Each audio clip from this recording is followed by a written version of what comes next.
The meta is changing, and damage junglers aren't always the answer anymore. Welcome to a new era in Mobile Legends where utility junglers are rewriting the rules of rank and competitive play.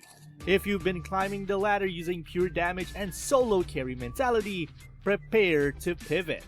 Utility junglers are carving out fresh paths to victory through control, objectives, and team synergy. And if you don't adapt, you'll be scrambling to keep up.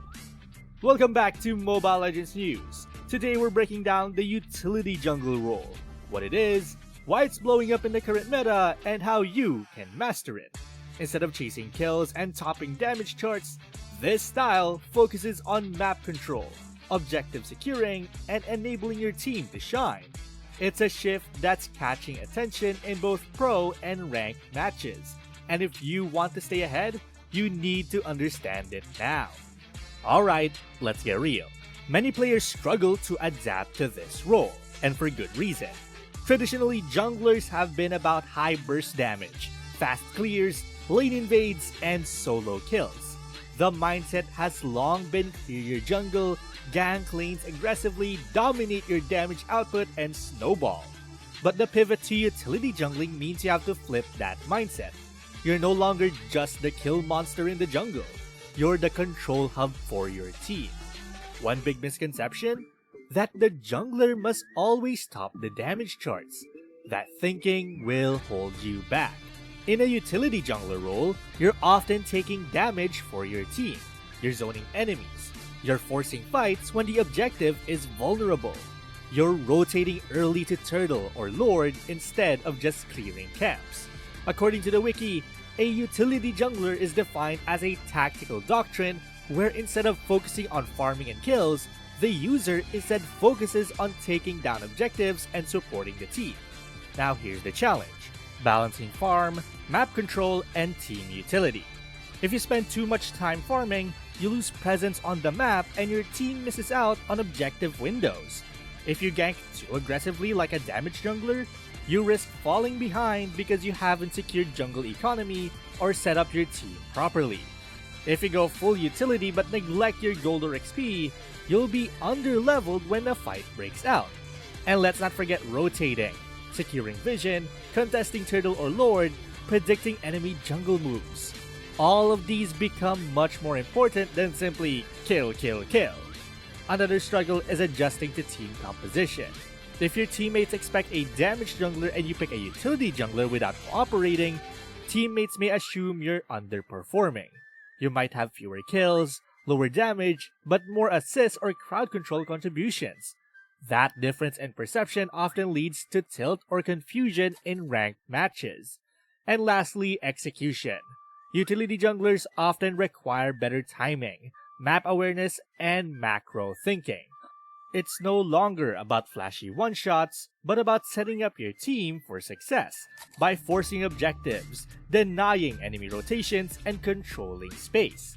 Players used to bouncing from buff to buff, then straight to ganks will now need to ask themselves, where is the next turtle? Where is the lord? Which lane is overextended? Who needs help? Without asking those, the utility jungler falls flat. In short, if you play a utility jungler like a damage jungler, you'll underdeliver. If you play it rigidly without team coordination, you'll be punished. But mastering it requires a mindset shift, map reading, timing, and synergy. And many players aren't ready for that. So buckle in. It's time to peel back the curtain on the utility jungler playstyle in Mobile Legends and see how it actually works.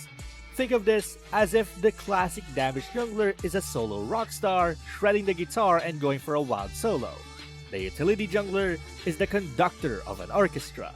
They might not shred that solo riff every time, but they cue the symphony, drop the big crescendo, and make everyone else sound brilliant.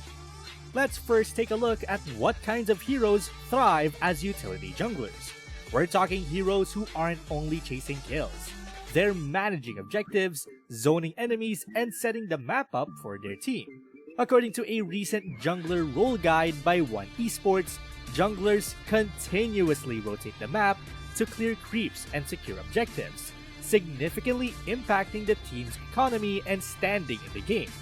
For example, Basha has a dedicated jungle guide noting that in situations when your team is struggling around objectives, use Shield Unity to rotate around the pits to get vision. That's classic utility jungling. Vision, disruption, control. Meanwhile, Fredrin is highlighted as a frontliner who can perform jungle or XP lane roles and excels in disruption, sustain, and objective control rather than just pure assassination. So when I say heroes suited for utility jungle, I mean exactly those. Tanks and fighters with crowd control, map presence, objective toolkit, and not just raw damage. But what do these heroes actually do in game? Instead of rushing for kills, they are securing big objectives like Turtle or Lord, zoning enemy rotations, controlling lanes by pressure rather than just dive killing, and enabling their team to shine. Imagine you're in a football match, and instead of being the goal scorer, you're the pivot midfielder who delivers the key pass, cuts off the enemy wing, forces the opponents to fall back out of position, and then your striker taps it in. That's utility jungle. Now let's talk about how the build, emblems, and timing differ from the traditional assassin or fighter jungler. If you're used to playing an assassin jungler, you're farming fast, diving lanes early, stacking damage items, and hunting kills. With a utility jungler, you pivot to a different rhythm. For instance, Basha's guide says you should hit level 4 prior to engaging at a first turtle. The enemy team will try to rotate and contest, so use Shield Unity to rotate around the pits to get vision. Notice it's about timing and positioning, not just kill chases. On Fredrin, one of the latest guides recommends items like Cursed Helmet, which is HP plus burn, Thunderbelt, which is bonus damage plus slow, Guardian's Helmet, which is big HP plus regen. In short, build durability plus utility rather than pure damage stats. For emblem choices, the guides suggest for Fredrin use tank or fighter emblems with talents like Vitality for extra HP and Seasoned Hunter for bonus damage to jungle creeps and bosses, emphasizing objective pressure rather than just solo kill burst. Meanwhile, in the timing side of things, utility junglers prioritize objective windows, rotations, securing beasts or turtles rather than consistently hunting champion kills. That's also supported by the guide. Junglers significantly impacting the team's economy by securing objectives. Now, let's make this into a scenario. Early game, you're playing Basha jungle. Instead of diving into lane for a risky gank, you clear your buffs, hit level 4, and start to rotate towards the turtle pit.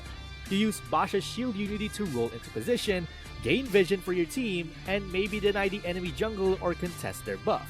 You're thinking, where will the enemy jungler appear? And can I show up early to the objective? Meanwhile, in the mid-game, now you've got some durability items and cooldown reduction. You should stay with your team, and then you pick your moment. With Fredrin, you've built HP plus CC. You wait for your ultimate to be effective, since his ult is stronger when he's taking damage, and one guide says, you should wait until low HP to use the ultimate for the biggest effect. You dash in, taunt the enemy backline, and force a team fight under your terms. Then, you lead your team into the Lord Pit while the enemy scrambles. Late game, you're the backbone. You're not topping damage charts, and maybe you're fewer in kills. But you've controlled the map, secured objectives, and denied the enemy rotations. And now, your marksman or mage is free to clean up. When your team pushes, you're the anchor ensuring that they don't get collapsed on. That's utility jungler in action. But why is this playstyle becoming more effective and trendy? Because the meta in MLBB is evolving. Teams are no longer letting you freely snowball by just kill farming. There's now objective control, map rotations, vision, and teamfight execution that is major to the game. The jungler role is shifting. As the guide notes, junglers are not just responsible for killing jungle monsters.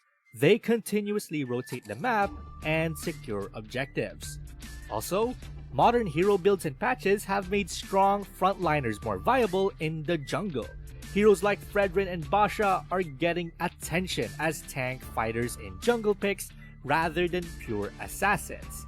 So, the utility jungler is not just a niche, it's a shifting towards being a core strategy. Mastering the utility jungle role isn't just about changing your build, it's about evolving your mindset. It teaches you to think smarter, play more disciplined, and see the game beyond mechanical skill. You become the team's backbone, controlling tempo, setting up fights, and securing every key objective that leads to victory. In a meta that rewards teamwork over ego, the true MVP isn't the top damage assassin. It's the jungler who makes everyone shine. So here's your challenge. Queue up your next ranked match and give the utility jungle role a try.